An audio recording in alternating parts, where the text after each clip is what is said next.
আমার বিয়ের পর বাবার বাড়িতে গেলে এক গ্লাস পানি ভরে খেতেও আর প্লেটটা ধুয়ে ভাত বাড়তেও অনেক আলসামি লাগতো। শ্বশুর বাড়ি থেকে যাওয়ার সময় কত কিছু প্ল্যান করতাম, এইবার বাবার বাড়িতে গেলে এইটা করব ওইটা করব। তখন তো আর ব্লগিং লাইফে আসছিলাম না, তারপরেও অনেক অনেক প্ল্যান করতাম। বোনগুলোও সব ছোট ছোট ছিল, আমার ছোট বোন তখন অনেক ছোট ছিল। দেখতে দেখতে কতগুলা বছর মাকে ছাড়া, প্রায় 10 বছর হয়ে গেছে। এখনো বাবার বাড়িতে যাই, প্রায়ই যাই, মাঝে মধ্যেই যাওয়া হয়, কারণ ওই যে একটা বোন আছে। বাবার বাড়িতে সেই ছোটবেলার কত আনন্দ ছিল, কত মজা ছিল, এখনো যাওয়া হয়, কিন্তু ওই আনন্দগুলার মজাগুলা এখন আর নেই। এই দুনিয়াতে কেউই সারা জীবন বেঁচে থাকবে না, কিন্তু মনে থাকবে অনেক কথা, অনেক কিছু, টাকার অহংকার আর সাথে তার ব্যবহার। এইসব কথা সবসময় মনে থাকবে। একটা কথা আছে না, পলিথিন কিন্তু নষ্ট হয়ে যায়, কিন্তু মাটি চাপা পড়লেও পলিথিন কখনোই পচে যায় না। অপমানগুলো হচ্ছে ঠিক সেই রকম। গাছ ছোট থেকে বড় হয়ে যাবে, মানুষ একেবারে বাচ্চা থেকে বুড়ো হয়ে যাবে, কিছু কথা কখনোই ভোলা যাবে না। অনেক দিন পর বোনদের সাথে এই যে একটু বাহিরে ঘুরতে আসছিলাম, আর সব বোনেরা একসাথে হলে তো মজার কোনো শেষ নাই।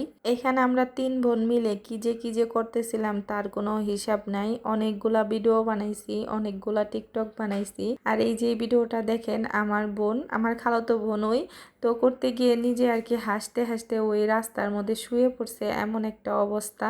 এরকম শীতের দিনে কিন্তু হাঁটাহাঁটি করতে অনেক ভালোই লাগে, মজাই লাগে। শীতের দিন তো আর কি দৌড়াদৌড়ি করলেও ভাল লাগে। আর আমার ফালাকরে নিয়ে কোথাও গেলে তো দৌড়াদৌড়ি করতে হয়, কারণ সে তো আর এক দণ্ড চুপচাপ থাকতে চায় না, শুধু দৌড়াদৌড়ির মধ্যেই থাকে। এই যে অনেকক্ষণ দৌড়াদৌড়ি করছি, আনন্দ করছি। আর এই যে এই দিনটা অনেক ভালোই লাগছে।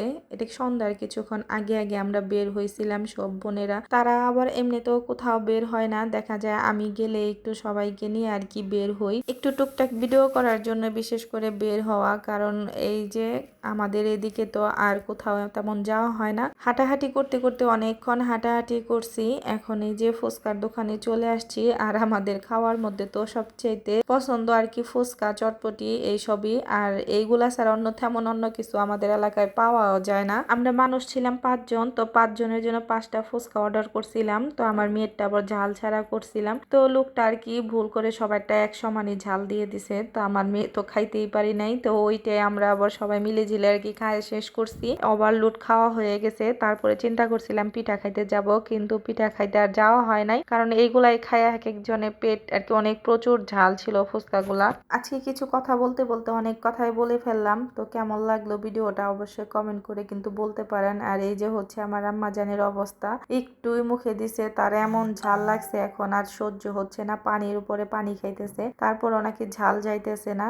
আর এই যে খাওয়া দাওয়া শেষ করে আর কি ফুচকাটা খাওয়ার শেষ করে এই যে আমরা বাহিরে চলে আসছি। এটা রাত হয়ে গেছে আর কি, শীতের দিন তো একটু সন্ধ্যার পরে রাত রাত মনে হয়, কিন্তু বেশি রাত না আর কি, মাগরিব আজানের কিছুক্ষণ পর পর টাইম।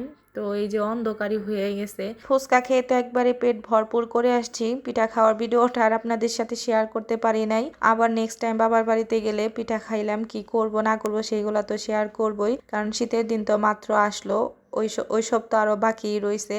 তো সেইগুলা দেখার জন্য সবাই আমার পেজটাকে ফলো করে দিয়ে রাখবেন, কারণ শীতের দিনে বাচ্চা কাচ্চাদের স্কুল বন্ধ হলে আরো বেশি দিন থাকার উদ্দেশ্যে তো বাবার বাড়িতে যাব। বাবার বাড়ি তো নাই, এখন বোনের বাড়ি আছে, তো বোনের বাড়িতে যাব তখন, যখন থাকবো বেশি দিন, আর সুন্দর সুন্দর ভিডিও আপনাদের সাথে শেয়ার করব। তো সেইগুলা সবগুলা দেখার জন্য আমার পেজটা ফলো দিয়ে রাখবেন। সবাই পাশে থাকবেন, পাশে থাকলে তো অবশ্যই পাশে পাবেন। আজকের মতো ব্লগটা এখানেই শেষ করে দিচ্ছি। আসসালামু আলাইকুম, আল্লাহ হাফেজ।